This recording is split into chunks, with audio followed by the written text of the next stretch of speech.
আজ ভেবেছি মাছের একটু অন্য কিছু বানাবো।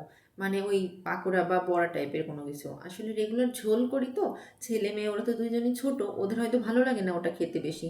আমি বেশ কিছুদিন ধরেই খেয়াল করছি দুইজনের কেউই একদমই মাছ খেতে চাইছে না। যেদিনই মাছ রান্না করি সেদিন একেবারেই দুই ভাই বোনের কেউই ভাত খায় না। সেজন্য ওদের কথা ভেবেই আজ ভাবলাম দেখি একটু অন্যভাবে রান্না করে দিই, মাছটা খায় কি না। তো আমি ছেলেকে ঘুম পাড়িয়ে রান্নাঘরে চলে এসেছি। আর আমি কিন্তু রুই মাছ নিয়েছিলাম, মাছটা আমি পুরোটাই বয়েল করে নিয়েছি।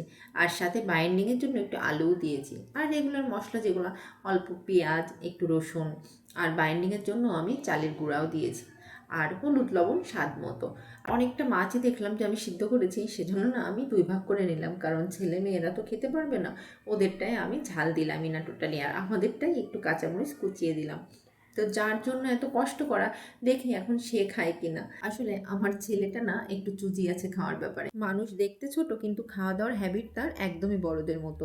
মানে তাকে একদম হালকা ফুলকা করে রান্না করে দিলে সে একদমই খাবে না। তাকে একদম রসিয়ে কষিয়ে ভালোভাবে রান্না করে টেস্টি করে দিলে তখন সে একটু খাবে।